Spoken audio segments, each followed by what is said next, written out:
Good afternoon, everyone, and welcome to a discussion on leadership. I'm Mary Ellen McPhee, the First Lady of Northwood University, as well as co-chair of the Distinguished Women's Awards Gala, along with my co-chair, Mary Ellen George Hess, which I'm hoping is listening to us today. Welcome to the 2024 Distinguished Women's Panel. Today, we're going to learn from three of our panelists who all bring a wealth of knowledge, experience, and wisdom, and we are excited to learn more about their remarkable achievements and perspectives. We are honored to have them here today, and we'll spend the next hour listening to their incredible journeys. We are thrilled that you, our users, or viewers, are here today, and exciting to hear this exciting conversation for the next hour. So, before we get started, I'm going to introduce our moderator to you.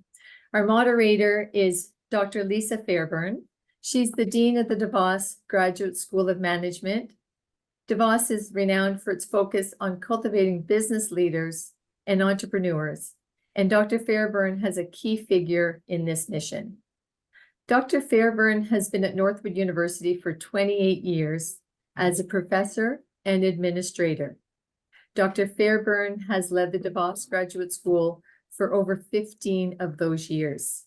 Under her leadership, the school has experienced significant growth in enrollment and induction of innovative programs, including Northwood's University doctoral program. In addition to her administrative responsibilities, Dr. Fairburn stays active in her field of expertise, which is competitive strategy.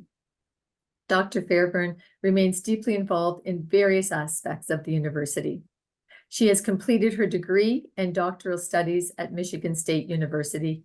And on a personal note, Lisa is married to Paul, and they're proud parents to two sons, Parker and Chase. So welcome, Lisa. Thank you once again for moderating today's discussion, and we look forward to the next hour with you and our panelists. Good afternoon, and thank you, Mary Ellen, for that lovely introduction. I'm so happy to welcome you all to the 2024 Distinguished Women Awards honoree panel.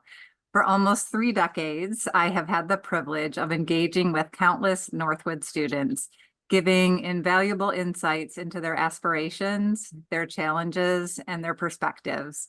These conversations have not only shaped my understanding of emerging leaders, but have also informed the topics we'll explore this afternoon. I'm confident that our discussions will resonate deeply with students and anyone eager to glean leadership wisdom from these remarkable individuals. As we delve into their experiences and insights, we'll uncover timeless principles and innovative approaches that are shaping the future of leadership in our rapidly evolving world. Before we dive into our panel discussion, let me take a moment to illuminate the rich history and significance of the Distinguished Women Award, affectionately known as the DW Award. For 55 years, since 1970, Northwood University has proudly recognized exceptional individuals through this prestigious award. Originally conceived to honor women who forged inspiring careers while making profound impacts in their communities, the award has always been rooted in the Northwood idea, our fundamental belief in the power of freedom and personal responsibility. Today, the tradition embraces all individuals who embody these timeless principles. The DW Award celebrates diverse leaders who, through their actions and achievements, exemplify the very essence of the Northwood idea. These honorees serve as beacons of inspiration, demonstrating how personal initiative and responsibility can shape not only successful careers, but also create positive impact throughout society. To our honorees, thank you for taking the time to join us this afternoon and for sharing your inspiring stories with us. To our audience, throughout our discussion, we encourage you to submit your questions using the Q&A feature located at the bottom of your screen. After the panel concludes, we'll address as many questions as time allows. Before we begin, I'll be introducing our distinguished honorees. We'll start with Anne Hathaway, President and CEO of Hathaway Strategies. Anne Hathaway is a trailblazing political strategist and public affairs expert who has shattered glass ceilings throughout her career. As the first female chair of the Indiana Republican State Committee and a key figure in national GOP politics, she has paved the way for women in leadership roles. Her extensive experience spans from the White House to grassroots organizing, demonstrating a commitment to public service that has earned her numerous accolades. Through her work with the Richard G. Lugar Excellence in Public Service series, Anne continues to empower the next generation of female leaders, embodying the transformative power of dedication and perseverance in politics and business. Anne's student presenter is Haley Granata, a graduate student in hospitality management and business administration. Welcome, Anne. Next, we have Sharon Johnson, Executive Director of Operations at the Piston Group. Sharon's remarkable 28-year journey as an HR professional has been marked by a relentless pursuit of excellence and a deep commitment to empowering people. With experience spanning diverse industries from automotive to cosmetics, she has honed her skills in strategic planning, recruitment, benefits administration, and policy development. As the Executive Director of Human Resource Operations at Piston Group, Sharon has consistently demonstrated her dedication to the company's values and growth, while championing diversity and equality throughout the organization. Her impressive educational background, including a BS in business management, executive training, and various HR certification, coupled with her recent exploration of a master's in business law, underscores her unwavering drive to continuously expand her expertise. Sharon's service on the Pope Francis Center Board of Directors further exemplifies her passion for making a positive impact on her community. With her wealth of experience and remarkable achievements, Sharon stands as an inspiring role model for HR professionals and aspiring leaders alike.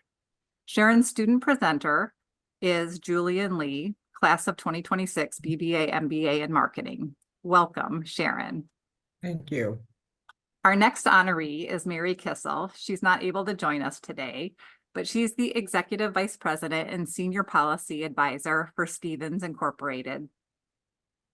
Mary is a respected foreign policy and financial services expert who has left an indelible mark on the world stage.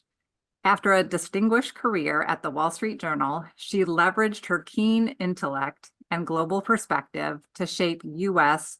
geopolitical strategy as a senior advisor to the Secretary of State.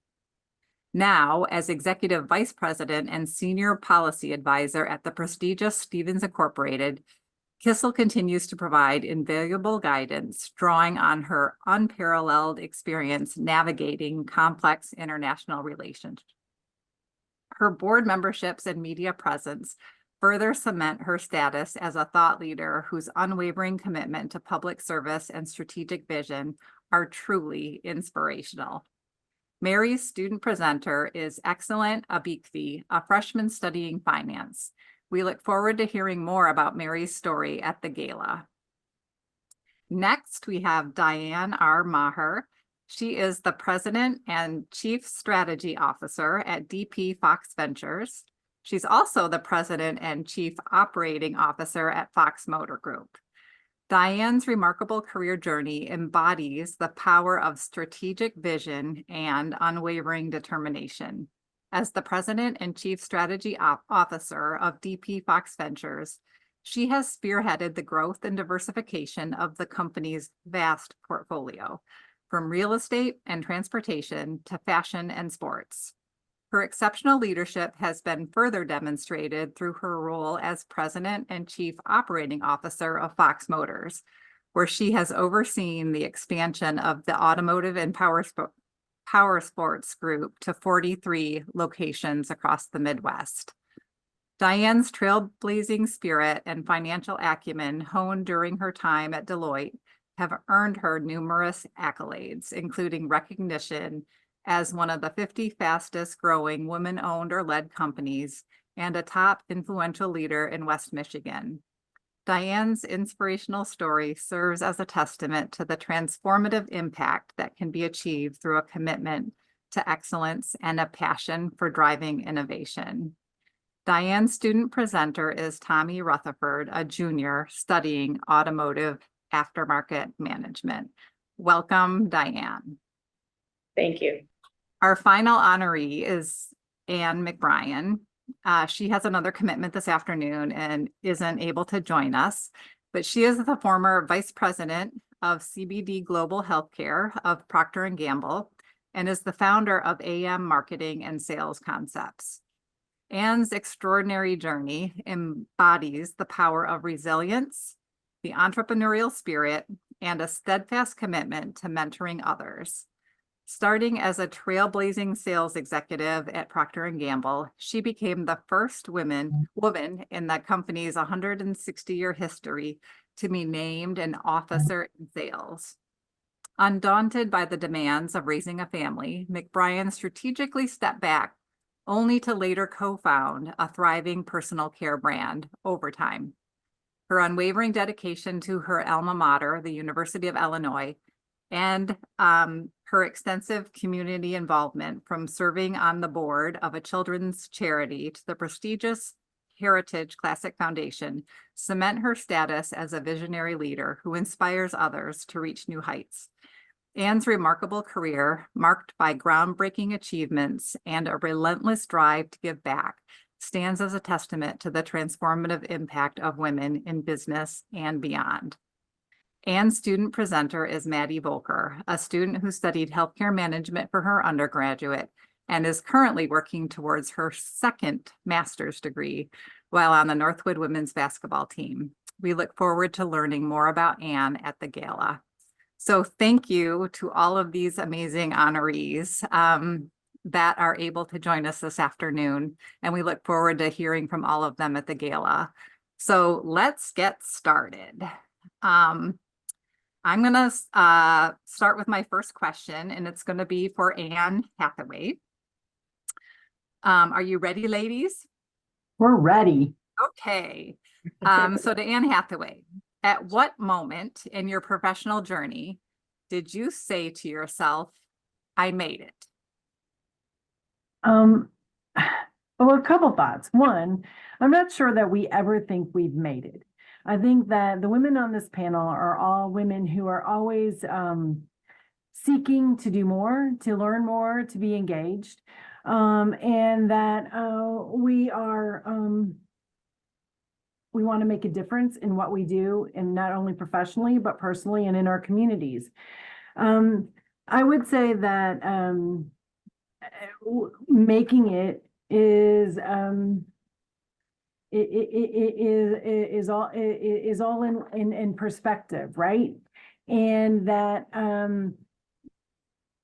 for me, being able to mentor, partner, work side by side with other women isn't about making it, but as much about understanding that my role has changed and that I am a coach, a partner, and an ally, and add value not only in what I do, but what I help others to do. So for me, that was making it. At what point in your career, if I could just like tag on to that a little bit, like where did that happen, like in your career? Well, it's happened a number of times. So for example, I think about when I have left an opportunity and gone to the next thing, and I'm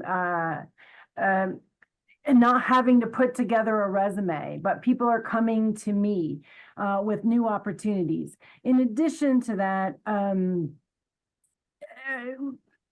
the creativity to come up with new ideas and new opportunities. I'm in politics. And so every day the Barracudas are out and the Sharks are out trying to be disruptors and to make things difficult. So I have so many knife marks in my back that it's hard for me to ever feel confident and comfortable. And so that goes back to my point about always trying to feel like I've made it. I would say that when, for me specifically, titles are wonderful. And I appreciate them, but they also create an expectation and a vulnerability. And so when asked to do things, I choose to be sometimes surprised and honored. And I'm about just trying to get things done. And so making it, again, is by definition. I would say that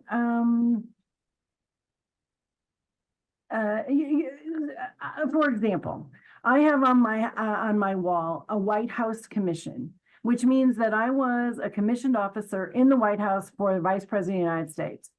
And someone who was moving into being a commissioned officer in a change of administration came in and said, "Hey, I'm a commissioned officer. I've made it. I've written my ticket. I'm going to be able to try and to do anything." And I said, "That's my commission. You think I've made it." That being said, I work my tail off every single day to earn what I've had and to make sure that I continue to contribute at a very high level. So while the paper says I've made it, I would just say that we're all continuing to work hard every day to make a difference in our community, our country, and in our companies. Wonderful. Thank you so much for sharing that. So we all just continue to try to keep making it, right? So that's a really great lesson. Thank you. And next question is for Sharon. And the topic is diversity and inclusion. What strategies have you implemented to promote diversity and inclusion in your workplace? Well, what we've done is try to make our hiring managers and our talent acquisition department aware of the goal of the organization is to increase our diversity. Also, we make it a practice of identifying, making sure that the candidates applying for any open position, or we have a group of diverse candidates who apply for those open positions, and interview and vet all of the candidates who possess the necessary skill set to fill that position. We also internally, we try and develop a pipeline of diverse candidates for open positions. Of course, actually, we prefer to promote from within and then backfill any open position externally. So we have put together a training and development program for our internal employees, which that program was also available to any new hires we onboard, but we've partnered with InStride. I'm not sure if any of you are familiar with that particular company. We offer our employees a method of getting certificates, an associate's degree or a bachelor's degree, even a master's degree for that matter, at the expense of the company. So we encourage our employees to take any type of training which would help them move to the next level in their careers. So we've tried to tackle the diversity issue from two standpoints. First, encouraging our managers and talent acquisition team to get a diverse pool of candidates to interview for new positions, and then internally offering our internal employees the training and development tools they need in order to move to the next level. Super. Thank you so much for sharing that. Mm-hmm. Next question is for Diane, and it's the topic is your leadership journey. Can you share a pivotal moment in your career that shaped your leadership style? Well, I thought a lot about this, and what I've learned is that a lot of who you are and how you lead come from your upbringing. So my parents were very optimistic, kind, helpful, hardworking, and loyal. And so those are the values that were demonstrated to me and the things that I value. And I was raised in a union household, so I saw a lot of skepticism growing up around corporate leadership. So when I started work in the corporate world, I was a little worried about it, nervous about it. Would I be asked to do something that wouldn't align with my values? What does it take to be a good businesswoman? Do I have to do things that I don't want to do to get noticed or work my way up? So one of my first memories of working here at DP Fox and Fox Motors is one of the first deals that we did to buy a business. And Dan DeVos said to me, if both sides do not feel it's fair and mutually beneficial when you shake hands at the end of the day, that is a bad deal for both parties, and you did not do a good job. So I'll never forget that conversation, because he always said, I want the other side to feel that they were treated fairly and respectfully, not taken advantage of in any way, which was kind of counter to how I grew up, where there was skepticism around corporate leadership and greed and whatever else, I guess the union side of the equation would spin. So this gave me permission to be kind and fair when I was dealing with other people. And so I work to make sure that Dan is treated fairly and reasonably, but I also have that in my head that I only succeed if the other side is happy with the transaction at the end of the day. And I've had many instances where the person on the other side has hugged me at the end of the day, and then I know that I've done my job. So this has kind of gone from how we treat people in deals to also how we treat customers and how we treat our employees. So I've learned from him to just always be kind and respectful and always give the benefit of the doubt to people. And that has served me well over the years.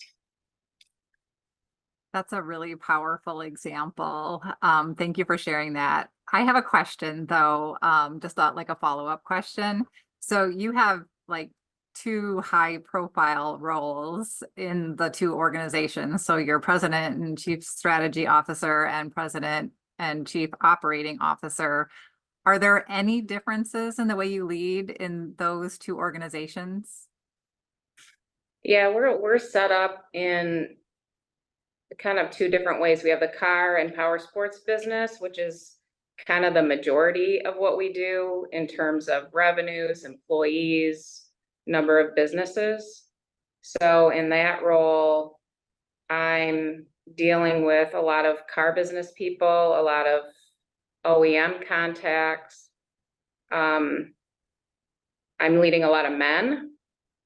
And so I think I do adjust my style a little bit there, because it's just a traditionally male dominated environment, and the way I need to sell my ideas or my strategies to get folks motivated to perform is a little bit different than DP Fox. DP Fox is a professional business office, a corporate services office. So I'm supervising attorneys, CPAs, HR professionals, construction management people, IT service people. So leading a professional service organization, I don't think is as difficult, just because they're highly motivated people who've been with us a long time, that have technical expertise in their area.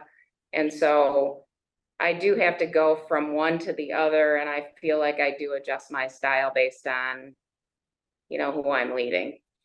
So thank you so much. Very, very insightful and interesting. Next question for Anne, about overcoming challenges. So the question is, what's the most significant obstacle you faced professionally, and how did you overcome it? I was actually fired once. And I think that, or at least my job was eliminated. And I think that it was hard for my ego. It was hard for myself. And it wasn't the fact that I was incompetent or not doing the job. It was that I was in the wrong job for me. And that I created, it was, a job where I was doing everything that was right, but I also had different relationships in the community, and I was a threat to my boss. And so the easiest thing to do was for him to eliminate my job and eliminate the problem and the perception of competition. But as a female, or just as a person, I took it very personally. I questioned my abilities. I questioned myself, and it took me a bit of time to pull up my big girl panties and to look forward and re-engage. And I think that for me, that actually probably goes back to the first question, Lisa, in that I don't know that I'll ever feel confident that I've made it again, because I understand that it can always be taken away, and that we're always continuing to grow and learn. And again, it had nothing to do at the time with me and my abilities. It had to do with someone else's insecurities. And sometimes we can't control how others feel about us. It was devastating. Yeah, so powerful, and that's resilience. And I was just going back and looking at the bios, but having resilience is so important. I think it was Anne McBrien, who's not with us, but I think she in the bio had highlighted, not using her words, but resilience was one of her superpowers. But the ability to overcome adversity and keep moving forward. And it's a good thing. Resilience can be developed by us all, but the only way to really develop that is to be put in these challenging situations and having to overcome them. So thank you for sharing that personal example and how you overcame that significant obstacle. It's inspiring to us. I mean, we've all had to overcome challenges, but I just think hearing that from you, you're so successful, but how impactful that is for our students. So thanks so much for sharing that. Next question is for Sharon. And the question is, well, I'm going to give you a preamble. The preamble is, we hear a lot about transformational leadership these days, and one of the characteristics of transformational leaders is that they empower others. So they encourage their followers to take ownership of their work and empower them by giving them the resources and support that they need to be successful in achieving their goals and objectives. So the specific question to you, Sharon, is how do you empower your team members and foster their professional growth? Firstly, you have to let them know that they're valued, their input matters, their opinions matter. Give them ownership of the job that they're doing, leading them as far as allowing them to make decisions. And if they have any doubt about a decision that they need to make, allowing them to bounce ideas and just challenging them in a way that allows them to own the job that they're doing, and giving praise when deserved, and critiquing or constructive criticism when necessary. It's just a matter of allowing an individual or an employee to believe that they are empowered to make the decisions that lead to the end result of whatever assignment they've been given. Thank you. Same question to you, Diane. Could you repeat? How do you empower your team members and foster their professional growth? Okay, it's pretty similar. I guess my style is to give lots of rope to people, to compliment them when it works and not blame anybody when it doesn't work. Give credit away. And I have to say that this is a very difficult thing to do. I think a lot of people, me included, have struggled over time with wanting to control things and micromanage things because you feel like you could do it better, or you want it to work out so badly that you're trying to control everything, but that is really not the way to get to progress and to develop other people to excel themselves. So that's one thing I work on all the time, but I would say it's been successful in empowering the people that work for me. So I also encourage my team to invest in their community and try to make it a better place. I think it's important that everyone takes personal responsibility for their community, and they can all make a difference if they spend some time on it. I also encourage them to keep learning. We have, from time to time, we bring in other people, speakers and such, to educate and enlighten our teams, because I think it's important for them to hear from various people on leadership, similar to what we're doing today, to give them different perspectives from different people. I think that really helps them grow. And then I also encourage them to try new things, and not to fear change, because change can frankly be the most exciting thing that we do. Looking at something from a different lens and trying to make it better or different. We do that with a lot in the car business. Has traditionally been the same, and we've been trying a lot of different things to see how we can improve the customer's experience.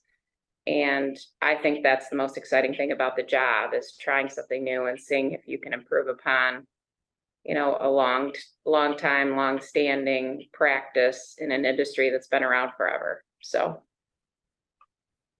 Excellent. Thank you both for sharing your thoughts on empowering others. Similar question about personal growth, but the next question is about mentorship and its role in growth. And so the question about mentorship is going to go to both Anne and Diane. And the specific question is, we'll go to Anne first. How has mentorship influenced your career, and how do you pay it forward? Sure. Thank you for the question. Mentorship has had a big impact in me, and on me and for me. There weren't a lot of women in the upper echelons of politics when I started out. And I was pretty aggressive and pretty take no prisoners type person. You know, getting it done, and my elbows were out, and trying to make sure that I got a fair shake against the guys. And I tried to, in some ways, tried to be a guy. And a woman who happened to be former Speaker of the House, the first woman Speaker of the House of the Ohio legislature, pulled me aside and helped coach me to wrap my edges in what she would say velvet. And it didn't mean to pull them in. It just meant that I could get there by being me and using a softer approach to getting there. And her coaching, one of the things that she also taught me was that someone's always watching. When you think that no one's watching, someone's always watching. And it's something I share in my leadership program, is sharing with women that sometimes we think no one's paying attention, but someone's always watching. And when they need someone on their team in their foxhole, or a new employee, they may be watching what you've done.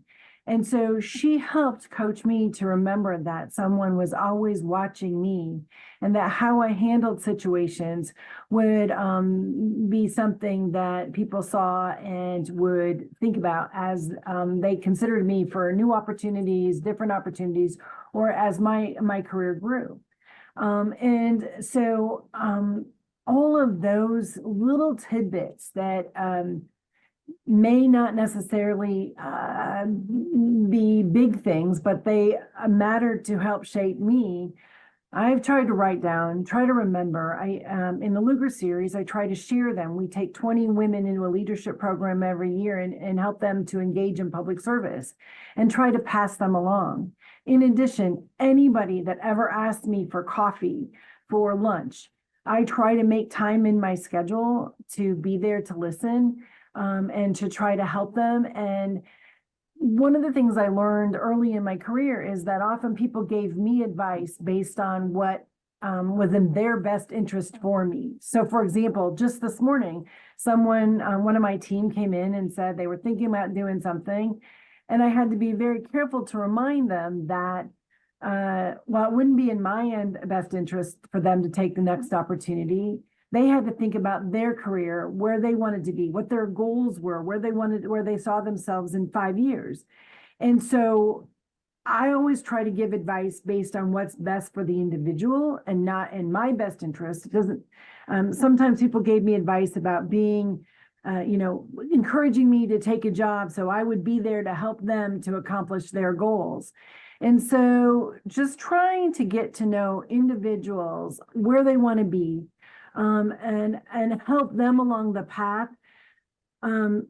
It's an informal mentorship program, but it's really worked well for a lot of people. And I'm like a proud mama often watching these people who have gotten out of their way and who are excelling in their careers or in the community based on maybe just a little tweak that, as someone who's been down the path, I could advise them and help them along the way. That's awesome. I love that proud mama comment. Diane, same question to you. How has mentorship influenced your career and how do you pay it forward? Well, I've only had 2 big girl jobs in my life, so it's not a vast experience with mentorship, but I've had about, I would say, 3 really great mentors in my life. The first one, right out of college, I worked at Deloitte, and there was a gentleman named Max Smith who was the partner in charge at the time.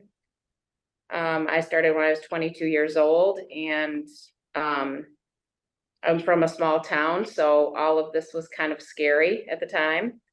But this guy took me under his wing, and basically he shared his faith with me. For one, he was a strong man of faith and felt like it was his responsibility to share what he believed in with me, which I actually really appreciated. He made me feel special. He encouraged me. He set me up with opportunities.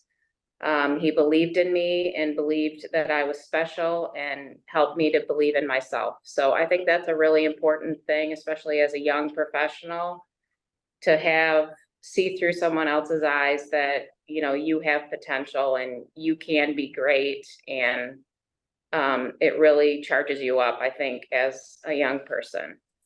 So that was my first experience. And then I started to work for Dan DeVos. And he showed me that there's really honor in business, and that he always says, to whom much is given, much is expected. So that made me think about making a difference through the people that you work with and who you come in contact through work. So there's always a way to, I guess, connect and help others to find their full potential. So he also taught me that it was very important to give back to your community, which I have taken very seriously and spend a lot of time doing, and also to honor your family, because he always honored his family, and you could see that he put them first before any business interests or any personal pursuits. So that was inspiring to me, especially a man of his wealth and family name. And then later in my career, he hired a coach for me. His name was Bill Johnson. And he was an encourager and a cheerleader type person. He has passed away at this point, but I've looked at him as such a positive force. But he also, one of the most valuable things that he taught me is just to be direct and honest with any corrective feedback for people. So my nature is to be a cheerleader and to pump people up. And I tend to want to avoid any corrective feedback because it's not positive, and a positive optimist type of person.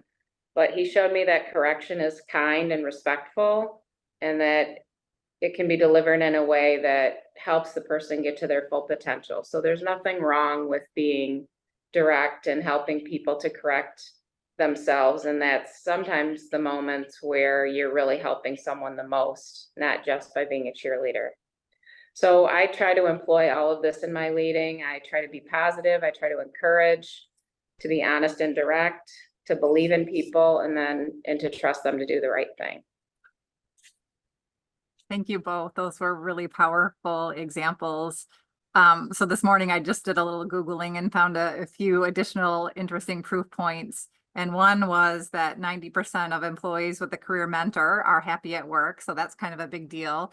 The other was Forbes reported that 100% of Fortune 50 companies have formal mentoring programs. And then, of course, it's well documented that mentoring benefits both the mentor and the mentee. So that's a pretty powerful outcome as well. But I think the best proof points are the tangible examples that both Diane and just shared. So thank you again for sharing those powerful experiences with us. Next question is for Sharon. What is the most important skill you've developed outside of your professional experience, and how has it impacted your career? Well, I suppose one of the most important skills outside of my professional career would be being able, learning to listen to people and hear them. And I consider myself the type of person who can evaluate a situation and give sound advice, although I don't necessarily always follow my advice. But I do think that I'm able to listen to people and to give them advice about their situations, and without being worrying about how it's going to impact me. So I'm looking out for their best interests,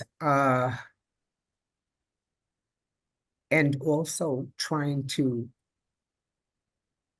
help them or guide individuals in the best way for them to achieve the goals that they've set for themselves, be it education or developing a different skill or a new skill, or even reinventing themselves. Because to be perfectly honest, I worked for city government for 18 years, and I don't know if any of you have ever worked in a city, worked for the city government. I worked in New York for the Department of General Services, and the skill set that I developed there wasn't necessarily transferable for private industry. So I had to sort of reinvent myself and learn a whole different set of skills in order to become what I've become. So it's just listening, guiding, mentoring, if you will, and trying to point people in the right direction, as opposed to, just not wanting to take any ownership. I hope I answered that question properly. Yeah, how do you think you developed that skill? Well, when you come from a large family such as I did, you spend a lot of time listening to other folks, and your siblings in particular. And I guess part of it was learned, part of it is just who I am. And I'm also the type of person who enjoys seeing other people succeed, no matter whatever it is, no matter what it is that they want to do. And if someone's on the wrong track, trying to talk them into going in a different direction. So I think if some of it is learned, some of it is just who I am. Thank you. Thank you very much. Okay, next question is for Anne. Can you share a professional failure and what you learned from it? Well, I go back to the professional failure of not being the right person in the right job. Obviously, that had a lot of impact on me, as I've already shared. But I think in everything that probably each of the panelists have done, there has been a time when things haven't gone exactly how we planned. My instinct is that we probably are all somewhat control freaks, and that while we know where we want to get to, that maybe the path hasn't been a straight line to achieve those goals, whether it be on a project or in a career. And that there have been frustrations and times when we've had to make audible calls about changes. I always kind of giggle on these panels because it's so positive with regard to what we've done, what we've achieved, but you don't see the battle scars necessarily with regard to, I'll bet you that every single one of us has cried ourselves to sleep one night because of the frustration, the anxiety, our goal to be successful, maybe it's not a big failure, but it's a meeting. We all probably over prepare for meetings, and a meeting hasn't gone the way we thought it would. I think I have it all planned out, and somebody has a different idea. The other thing that I think is that as a control freak, I want to control everything about everything. So I found myself sometimes in leadership roles that the folks that I have to delegate to may see a different path than I do, that is maybe better, smarter than what I had in mind. And that can be a blow to our egos, or it can be a frustration. That being said, we achieved what we intended to do. I would say I just came off as chairman of the Republican National Convention in Milwaukee. It was a very big undertaking. It was huge. And first off, I want to say politics is an important part of our government and our process. While I'm partisan, I firmly believe that everybody has an opinion and a voice, and I welcome that. This is all part of the debate. It's what makes our country strong, and it's all about reassuring freedom for all. So while I'm partisan, please know that does not impact my ability to hear everything in all sides. That being said, to go back to the question, as chairman, I learned a lot about myself, and that I found out that chairman was a great title and a great opportunity and a great profile, but I'm better as CEO. I'm better in making the plan and writing it and delivering the product. And so while not a failure, it was something that I was not as satisfied with the role I had, because I realized I was miscast. And so this is all for me a part of the learning process as I continue to grow in my career, as I continue to determine what I want to do next. We're learning about our roles, and we're learning through the bumps in the road, the perceived failures, how to do the next thing better. Wonderful. So if our students who are watching this, if they were to research the top fears of new leaders, most of the lists that they would find would put fear of failure as number 1 or 2 on the list. So were you, like, when you were young in your career, did you have a fear of failure? Or do you still have a fear of failure, and how do you manage that? Yes and yes. But failure is part of the learning and the growth process. And again, I refer back to what we share in the Luger series.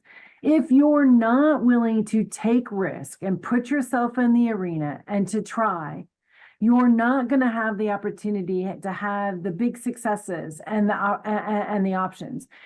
One of the things too that I would say is that oftentimes people get so focused on what they believe is the end game or the goal that they want, that they miss doors that are ajar along the way. And what I want to do is encourage you to not instinctively or automatically say no because it's not the right thing.